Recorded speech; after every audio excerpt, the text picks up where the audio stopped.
Suisse, 1875. Un garçon né dans un village paisible près d'un lac, fils d'un pasteur hanté par des doutes et d'une mère aux visions occultes, il grandit en disséquant des cadavres, en lisant des grimoires alchimiques, en explorant les abysses de l'âme.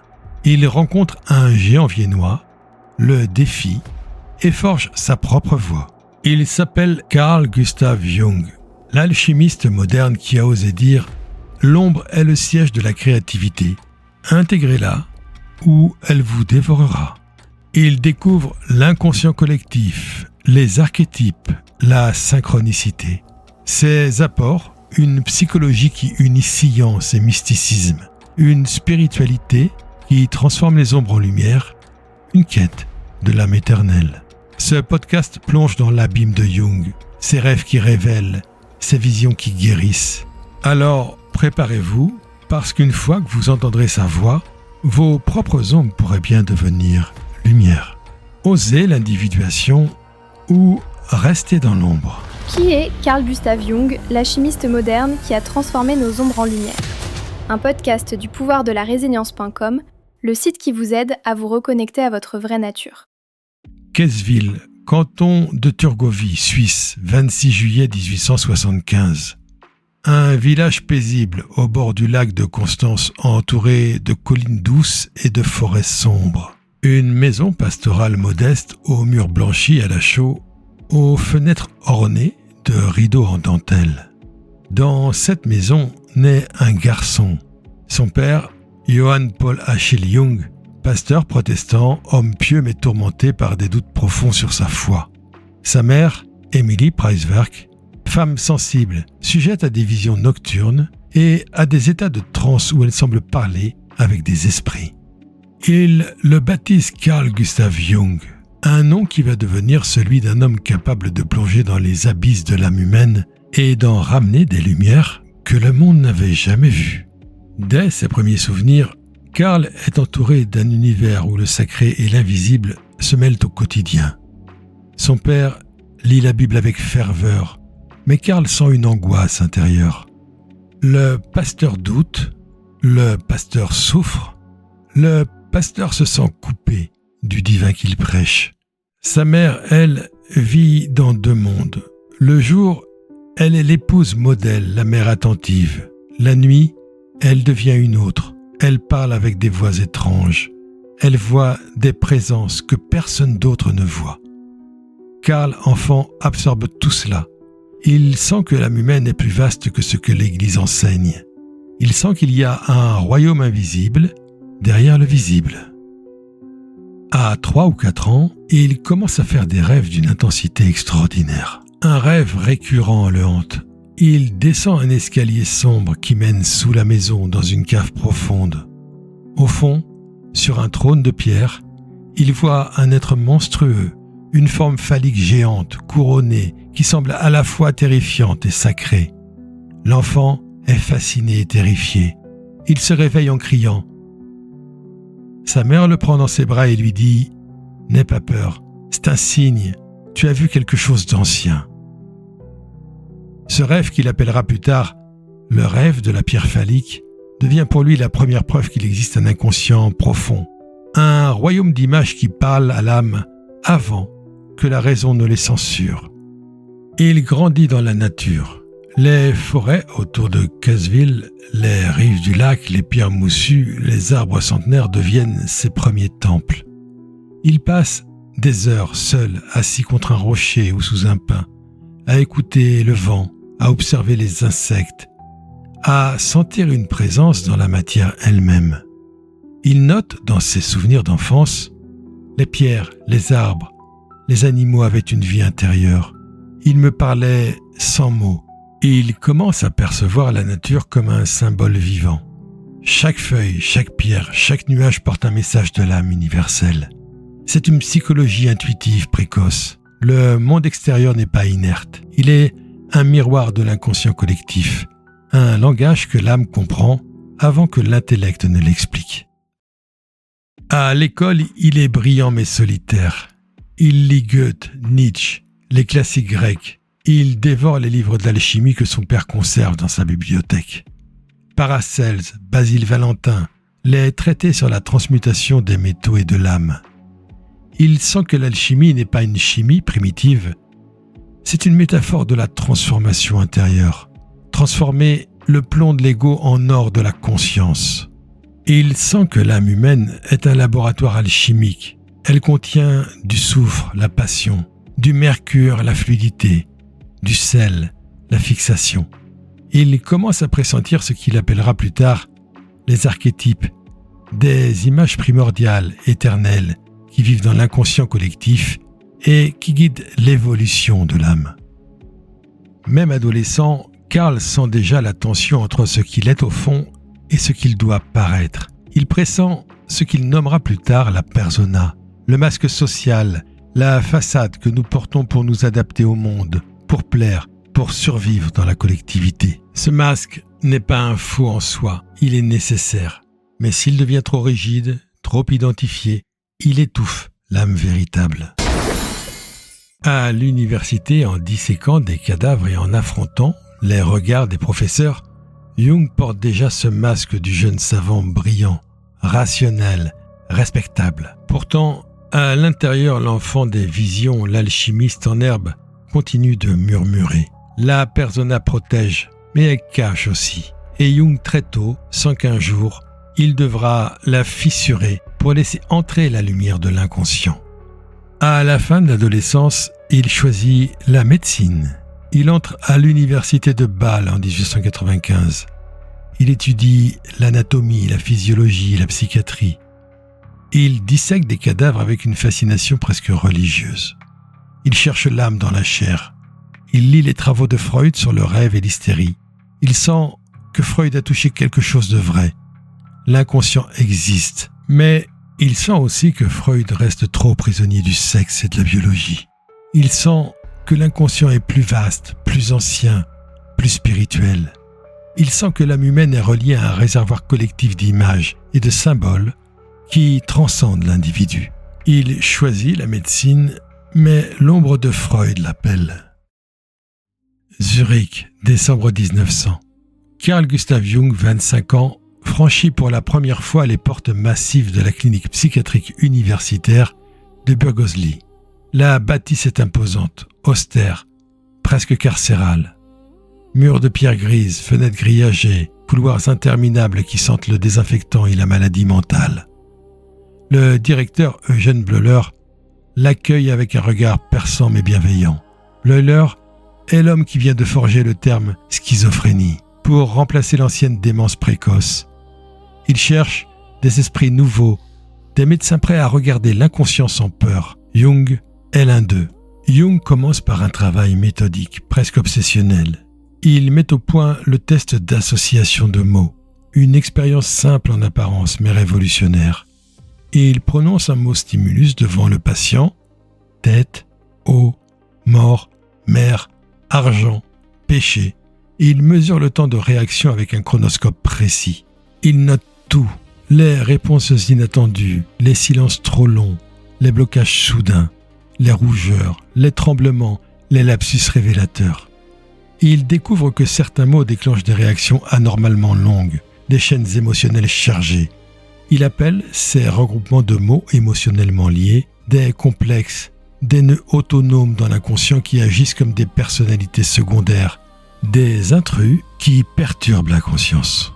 Ces nœuds autonomes, ces complexes, sont des agrégats psychiques chargés d'énergie affective, presque des personnalités secondaires qui vivent dans l'inconscient et peuvent prendre le contrôle momentanément. Un complexe maternel peut déclencher une réaction violente à un simple mot comme « mère ». Un complexe d'infériorité peut saboter une vie entière sans que l'ego s'en rende compte. Ces complexes ne sont pas pathologiques en soi. Ils sont des fragments d'âme vivants.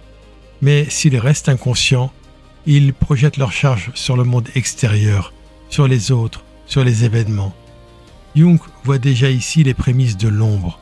Les complexes sont les portes d'entrée vers les profondeurs archétypales. Intégrer un complexe, c'est commencer à ramener à la conscience ce qui était projeté. C'est transformer une force destructrice en allié de l'individuation. Il publie ses résultats entre 1904 et 1906 dans Études diagnostiques sur les associations. Bleuler est impressionné. Il dit à Jung « Vous avez trouvé quelque chose de réel, quelque chose qui vit dans l'esprit et qui peut le détruire ou le guérir. Continuez. » Jung travaille jour et nuit. Il interroge des centaines de patients, schizophrènes, hystériques, dépressifs, alcooliques. Il voit des complexes partout. Un mot comme argent déclenche chez un patient une tempête de souvenirs d'humiliation paternelle. Le mot mère fait surgir chez une femme des images de rejet et de culpabilité. Il comprend que l'inconscient n'est pas un vide. C'est un réservoir vivant, chargé d'émotions refoulées, de souvenirs oubliés, de forces autonomes. Il commence à pressentir que ces complexes ne sont pas seulement personnels. Ils portent des images universelles, des motifs qui reviennent dans les mythes, les religions, les rêves collectifs.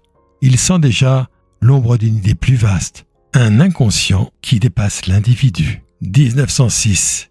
Une lettre arrive de Vienne. Elle est signée Sigmund Freud. Freud a lu les travaux de Jung sur les associations de mots. Il écrit avec enthousiasme « Vos résultats confirment mes théories sur l'inconscient.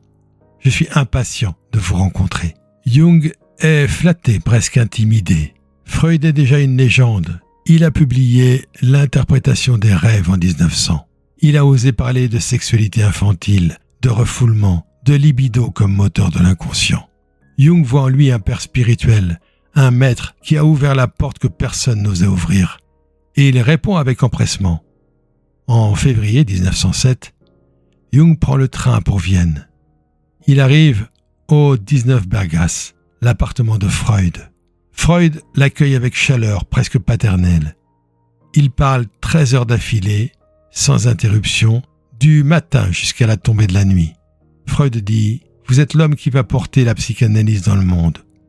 Vous êtes jeune, vous êtes psychiatre universitaire, vous n'êtes pas juif, vous pouvez légitimer notre mouvement. » Jung répond « Je suis prêt à suivre, mais je veux explorer plus loin.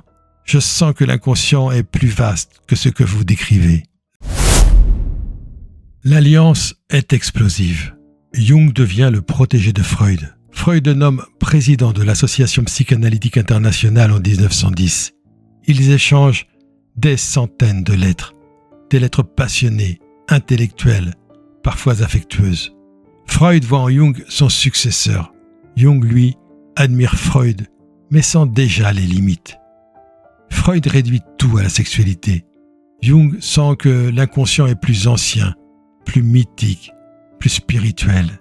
Il commence à parler d'un inconscient collectif, un réservoir d'archétypes universels qui appartiennent à toute l'humanité. Le héros, la mère, l'ombre, le sage. Freud s'inquiète. Il écrit « Ne tombez pas dans le culte. Restez scientifique. La sexualité est le noyau. » Jung répond « Je ne peux pas réduire l'âme à la sexualité. Il y a plus. Il y a des images primordiales qui vivent dans l'humanité entière. » Les signes de la fracture apparaissent tôt. En 1909, lors d'un voyage commun aux États-Unis pour une conférence à Clark University, Jung raconte à Freud un rêve où il voit une maison ancienne avec des niveaux souterrains, une cave profonde, une grotte encore plus bas, des ossements préhistoriques. Freud interprète immédiatement. C'est votre désir de tuer le père, le complexe d'Oedipe. Jung sent que Freud passe à côté de quelque chose. Il écrit plus tard « Pour Freud, tout rêve est un désir refoulé. Pour moi, c'est une descente dans l'inconscient collectif, dans les couches archétypales de l'humanité. » En 1912, Jung publie « Métamorphose et symboles de la libido », un livre où il présente la libido comme une énergie vitale générale, pas seulement sexuelle. Il y explore les mythes, les symboles religieux, les rêves collectifs. Freud voit rouge. Il accuse Jung de mysticisme, de trahison scientifique. Les lettres deviennent froides puis cinglantes. Freud dit « Vous avez perdu la raison. Vous abandonnez la psychanalyse pour l'occultisme. » Jung répond « Je ne peux plus suivre un dogme. Je dois suivre ma propre voie. » 1913. Vienne et Zurich sont reliés par des lettres qui se font de plus en plus rares, de plus en plus froides.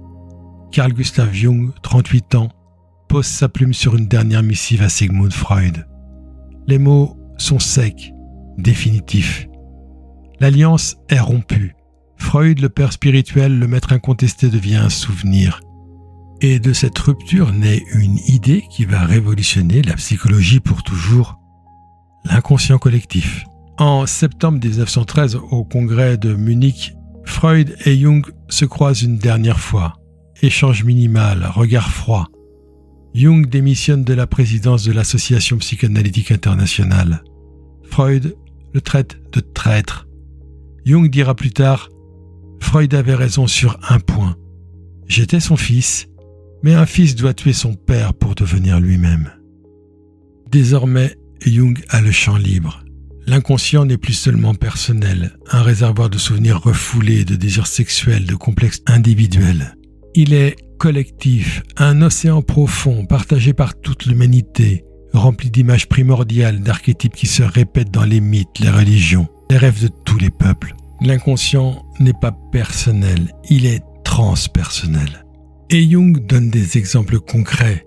L'ombre, le côté sombre de la personnalité, tout ce que l'ego refuse de reconnaître, colère, envie, peur, désir sexuel refoulé. L'ombre n'est pas à détruire mais à intégrer, sinon elle nous possède par projection. L'anima chez l'homme et l'animus chez la femme, l'âme féminine intérieure de l'homme, l'âme masculine intérieure de la femme. Elles sont des ponts vivants vers l'inconscient collectif, des figures compensatoires qui portent l'autre genre en nous. L'anima apparaît souvent dans les rêves comme une femme mystérieuse, sensuelle, inspirante ou destructrice. Elle guide l'homme vers sa profondeur émotionnelle et spirituelle, mais elle peut aussi le piéger dans l'illusion ou la possession si elle n'est pas reconnue. L'animus chez la femme se manifeste comme une voix intérieure logique, autoritaire, parfois tranchante. Elle pousse vers l'action et la clarté, mais peut devenir dogmatique ou critique si elle reste inconsciente. Ensemble, anima et animus incarnent l'union des opposés sexués. Ils appellent à l'intégration du féminin et du masculin intérieur pour atteindre la totalité. Le soi, l'archétype central, l'image de la totalité psychique, l'équivalent psychologique de Dieu. Il est le centre de l'individuation, le but de la vie, devenir un individu complet, conscient de ses opposés. Le héros, l'archétype du voyage initiatique, de la confrontation avec l'ombre pour renaître transformé. La mère, source de vie et de destruction, la grande mère qui nourrit et dévore. Le sage, la voix intérieure de la sagesse, le guide spirituel qui apparaît dans les rêves ou les visions. Jung dit « Les archétypes sont comme des instincts psychiques. Ils nous poussent à chercher le sens, à unir le conscient et l'inconscient, à toucher le divin en soi. Ils se manifestent dans le rêve, les mythes, les religions, les contes, les visions mystiques, les hallucinations des malades mentaux. Ils sont universels. » Le même motif du héros qui tue le dragon apparaît chez les Grecs, Persée, les Indiens, Krishna, les Africains, les Amérindiens. Jung voit dans ces répétitions la preuve d'un inconscient collectif, un fondement psychique commun à l'humanité, un langage symbolique qui transcende les cultures et les époques.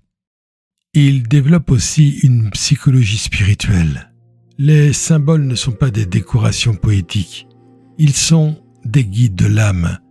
Ils portent des messages du divin, des appels à l'individuation. Jung écrit « Le symbole est la meilleure expression possible d'un fait relativement inconnu. Il est le pont entre conscient et inconscient. Il est le langage de l'âme. » Les religions, les mythes, les rêves sont des expressions de ces symboles. La spiritualité n'est pas une superstition, c'est une nécessité psychique. L'âme cherche à se relier au divin à travers les archétypes. Jung dit « L'âme a besoin de symboles comme le corps a besoin de nourriture. » Ces idées naissent dans une période de chaos personnel. Jung est isolé. Il perd ses patients freudiens. Il perd ses amis. Il perd sa position universitaire. Mais dans ce vide, il trouve une liberté. Il commence à explorer ses propres rêves, ses visions, ses hallucinations éveillées. Il dit « J'ai décidé de me confronter à l'inconscient. Je me suis laissé tomber dans l'abîme. C'est le début d'une descente qui va durer 6 ans. C'est le début du livre rouge.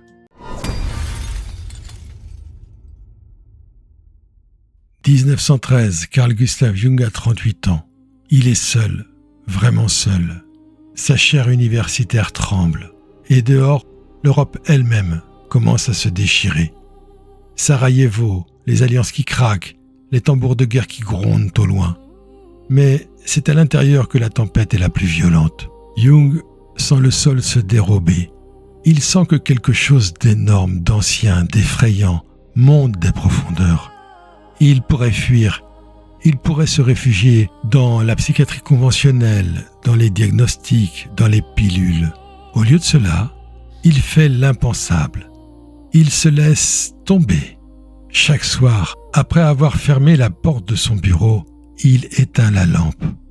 Il s'assoit, il ferme les yeux et il attend.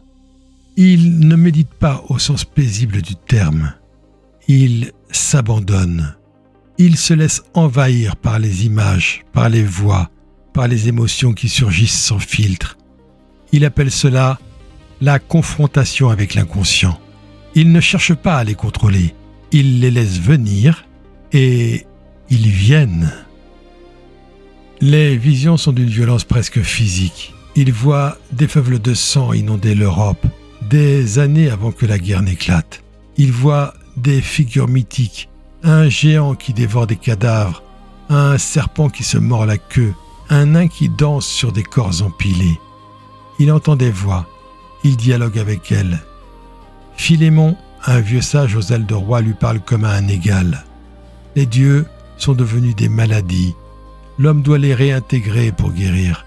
Salomé, aveugle et sensuelle, l'attire et le repousse. Elle est l'incarnation de l'anima qui le force à affronter son propre féminin intérieur. K, une figure égyptienne noire, lui montre l'âme terrestre, animale, primordiale. Jung note tout. Il dessine, il peint, il écrit des dialogues entiers, des prières, des imprécations. Il dira plus tard « J'ai vécu ces années comme si j'étais dans un laboratoire. Mais le laboratoire, c'était moi. Et l'expérience, c'était moi-même. Cette crise, ce n'est pas une folie, c'est une ombre utile, une descente nécessaire, presque initiatique. Jung sent qu'il doit affronter ses forces sombres pour devenir entier.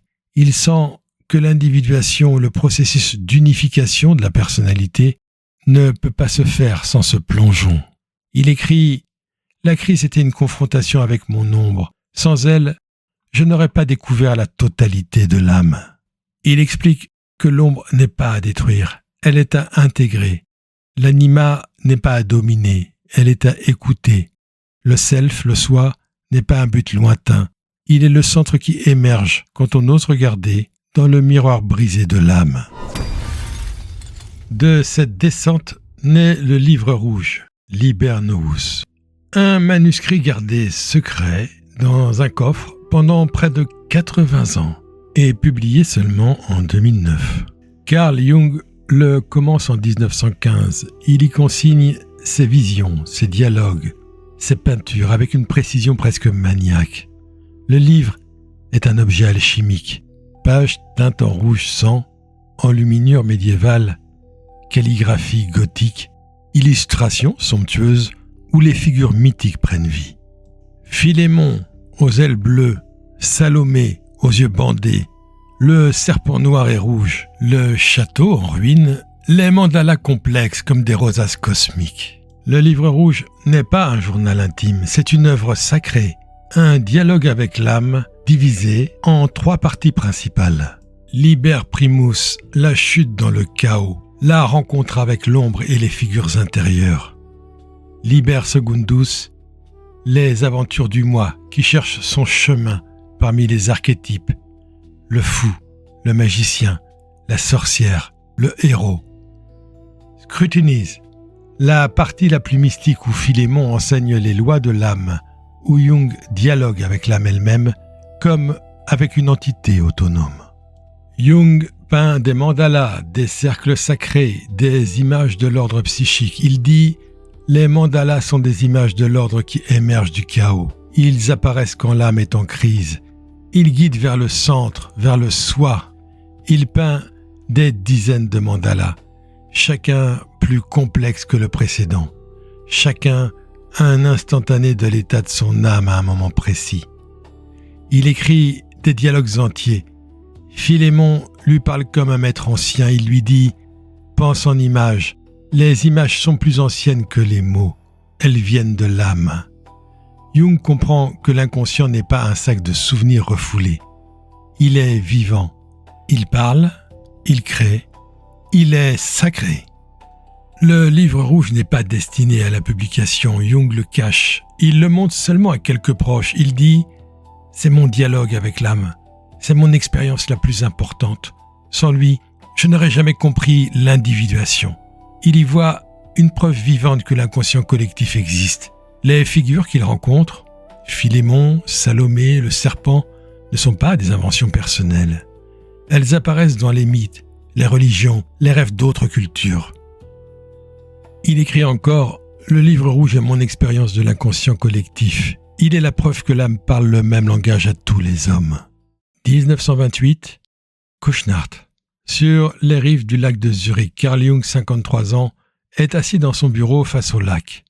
Le soleil d'automne traverse les vitres, fait scintiller la surface de l'eau.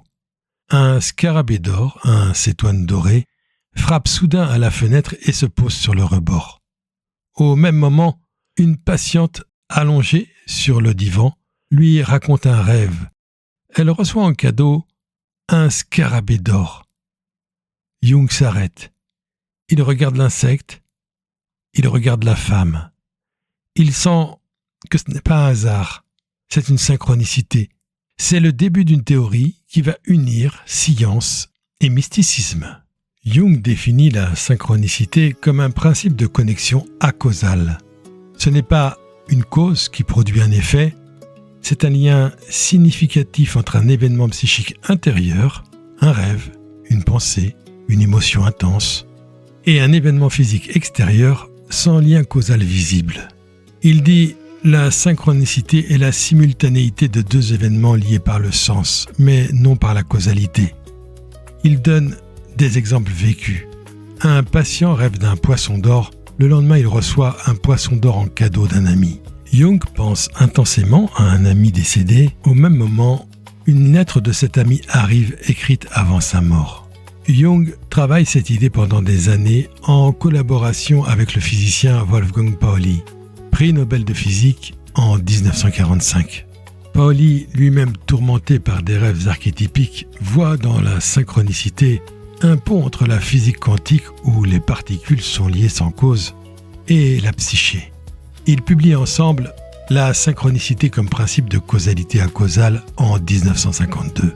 Mais les premières intuitions naissent dès 1928-1930. Jung écrit « La synchronicité est une manifestation de l'unus mundus, l'unité originelle du monde.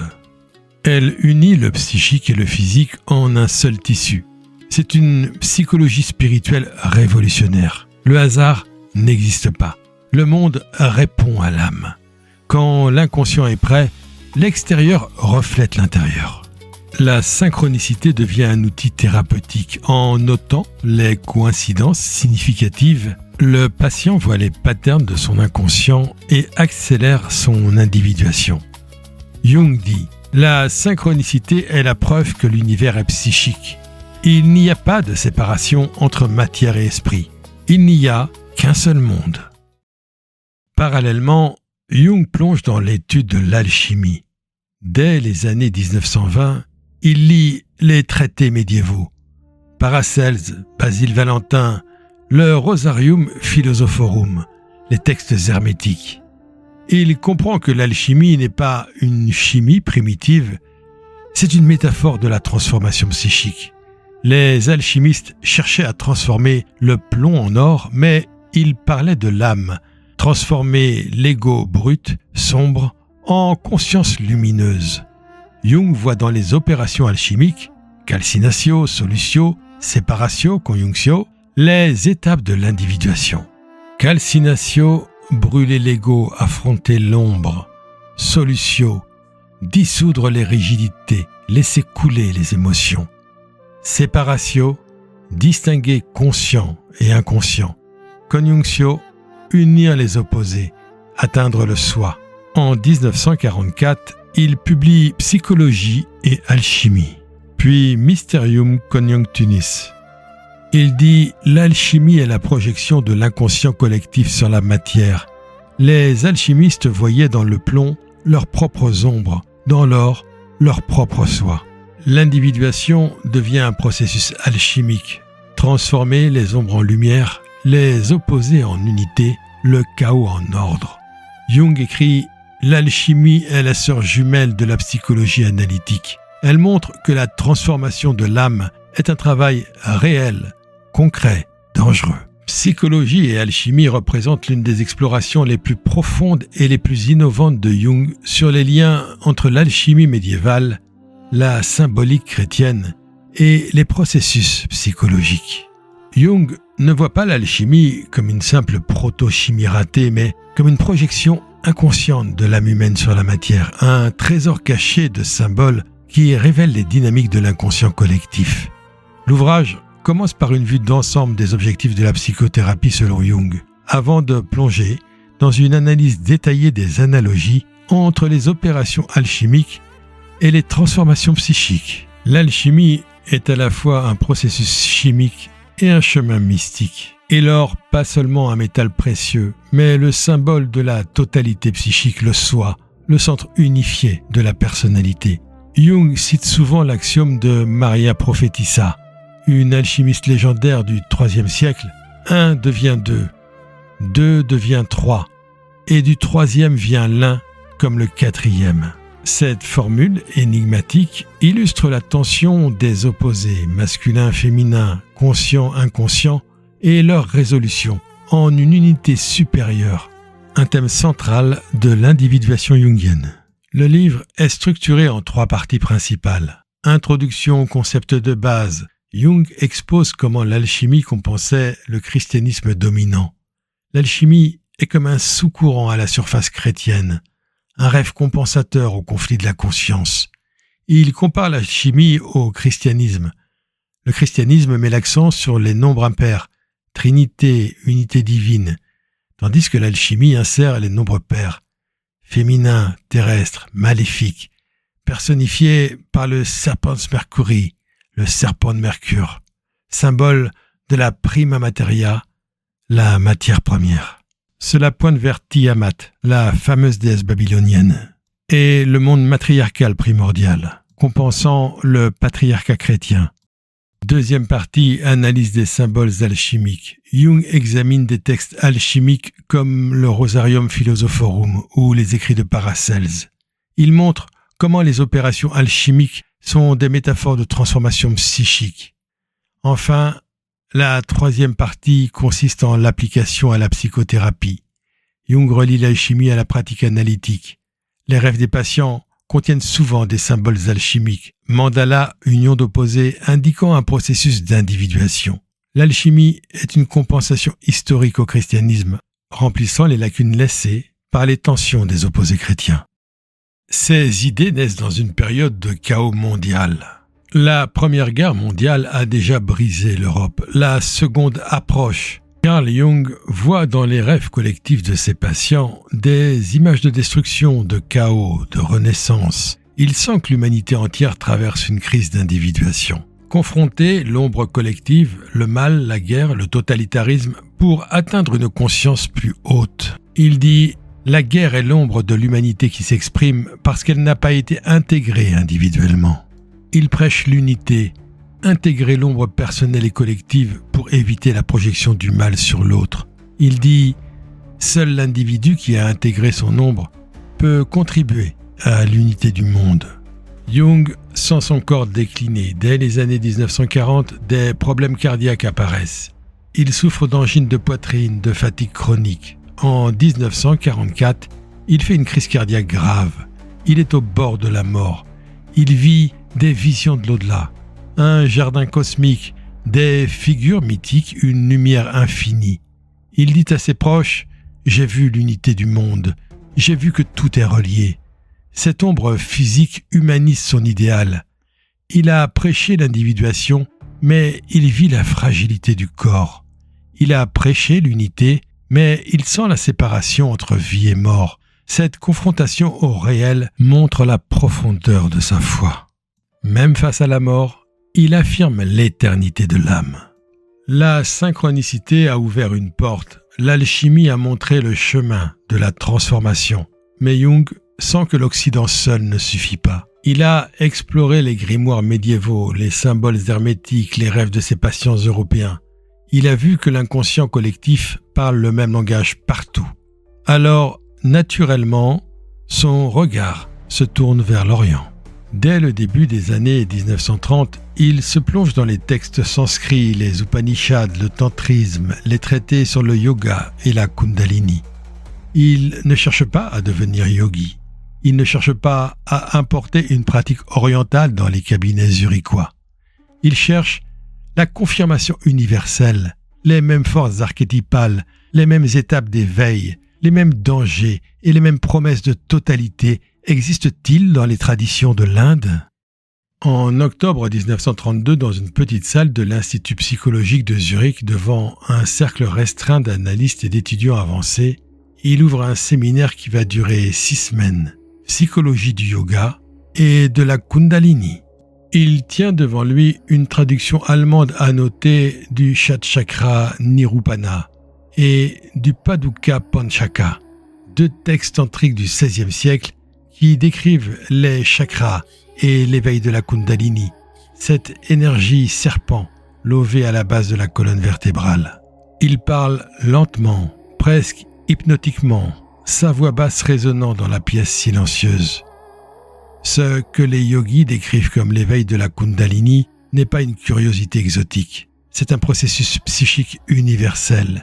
C'est l'énergie créatrice endormie qui monte, traverse les centres, brûle les blocages et finit par toucher la conscience suprême. Il lit des passages en sanskrit, les traduit lui-même, les commente avec précision. Il dessine au tableau les principaux chakras, Muladhara, le chakra racine, lieu de l'ombre et de l'enracinement dans la matière. Svadhisthana, le centre sacré, domaine du désir et de l'illusion. Manipura, le feu du plexus solaire, puissance de la volonté mais aussi de la colère. Anahata, le cœur, pont vers l'amour inconditionnel. Vishuddha, la gorge, la parole vraie de l'âme.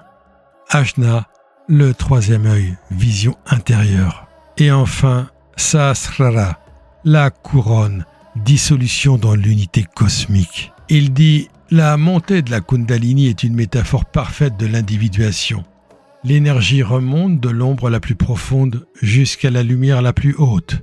Elle traverse les centres, brûle les illusions, dissout les rigidités de l'ego. Mais attention, si l'ego n'est pas prêt, elle peut détruire la personnalité. L'occidental qui pratique le yoga sans préparation risque la psychose. Nous n'avons pas le corps et le mental préparés par des siècles de disciplines orientales. Mais nous pouvons comprendre le processus symboliquement. Nous pouvons laisser les images de la Kundalini parler à notre inconscient. Il projette des images de yantras, de divinités tantriques aux multiples bras, de serpents enroulés autour de la colonne vertébrale. Il montre que ces symboles apparaissent spontanément dans les rêves de ses patients occidentaux, sans qu'ils aient jamais lu un texte tantrique. Il dit « C'est la preuve de l'inconscient collectif. Les mêmes images archétypales vivent en nous tous, qu'on soit à Zurich, à Bénarès ou à Kyoto. » Ces séminaires de 1932 restent confidentiels pendant plus de 60 ans. Jung ne voulait pas qu'ils soient publiés de son vivant. Il craignait que les Occidentaux ne prennent le yoga comme une mode exotique, sans comprendre la profondeur du danger et de la transformation. Le texte ne sera édité qu'en 1996, sous le titre « The Psychology of Kundalini Yoga », mais l'influence est immédiate dans les cercles jungiens. Les concepts de Kundalini, de chakra, d'éveil, de l'énergie serpent entrent dans la psychanalyse analytique. Jung les utilise comme métaphore de l'individuation, l'énergie qui monte de l'ombre vers la lumière, du chaos vers la totalité. Il dit à ses élèves « Ne pratiquez pas le yoga physique sans analyse, mais écoutez ce que vos rêves vous disent sur la Kundalini. Ils vous guideront mieux que n'importe quel gourou. 1944, Küssnacht, sur les rives du lac de Zurich. Carl Gustav Jung a 69 ans. Il est assis dans son bureau face à la fenêtre. Dehors, la neige tombe doucement, recouvrant le monde d'un silence blanc et absolu. À l'intérieur, sur sa table massive en bois sombre, un manuscrit volumineux couvert d'annotations, de dessins, de mandalas, de citations en latin et en grec ancien. Il pose sa plume. Il vient d'achever Psychologie et alchimie, le testament mystique qui ferme un cycle, mais ouvre déjà le dernier chapitre de sa vie. Dans ces dernières années, Jung se concentre sur ce qu'il appelle la psychologie de la religion. Il publie Réponse à Job en 1952, un livre audacieux, presque provocateur. Il y analyse le livre de Job comme une confrontation entre l'homme et l'ombre de Dieu. Il dit « Dieu a une ombre, il est à la fois lumière et ténèbres, il est à la fois bon et cruel, juste et arbitraire ». Jung voit dans Job un homme qui ose affronter l'injustice divine, qui refuse la soumission aveugle. Il écrit « Job a forcé Dieu à se regarder lui-même.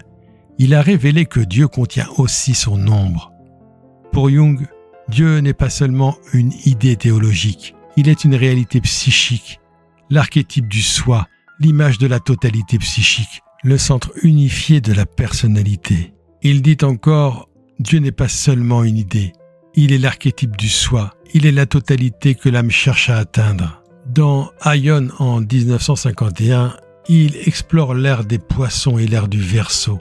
Le christianisme comme symbole de l'opposition conscient-inconscient et l'ère nouvelle comme une quête d'unité. Il dit « Nous entrons dans l'ère du Verseau, l'ère où l'homme doit intégrer ses opposés pour devenir entier. » Dans Mysterium Conjunctionis, son dernier grand ouvrage, il revient sur la conjunctio, l'union des opposés comme symbole ultime de la totalité. Il écrit « La conjunctio est le mariage sacré de l'âme avec elle-même. C'est le but de l'individuation, devenir un avec le divin en soi. » Les lumières de ces dernières années sont immenses. Jung laisse un héritage spirituel profond. L'individuation comme quête de l'âme éternelle. Il montre que la psychologie n'est pas seulement thérapeutique, elle est spirituelle. L'âme cherche son unité, son divin intérieur. Il dit « L'individuation n'est pas un luxe, c'est une nécessité, c'est la voie vers le soi, vers Dieu en nous. » Il influence des générations, les psychologues humanistes, Carl Rogers, Abraham Maslow, les thérapeutes jungiens, les chercheurs spirituels du New Age. Ces idées sur l'âme éternelle, sur la transformation des ombres en lumière, sur la synchronicité comme langage de l'univers, résonnent dans des millions de vies. Il dit « L'homme moderne a perdu le sens du sacré, mais le sacré n'a pas disparu. Il s'est retiré dans l'inconscient. Il attend d'être retrouvé. » 6 juin 1961, Küssnacht, Carl Gustav Jung s'éteint à 85 ans. Il est entouré de sa famille. Ses derniers mots murmurés à sa fille « Je vais vers la lumière ». Pas de funérailles grandioses, juste un cercueil qui descend dans la terre suisse, sous les arbres qu'il aimait tant. Le silence s'installe, mais ce silence n'est pas une fin. C'est le début d'une vie posthume. Son feu embrase encore les esprits. Alors, merci d'avoir voyagé avec nous, que vos ombres deviennent lumière et que votre âme s'éveille. Et rappelez-vous, la prochaine fois qu'une coïncidence étrange croisera votre route, ne détournez pas le regard. C'est peut-être votre âme qui essaye de vous parler.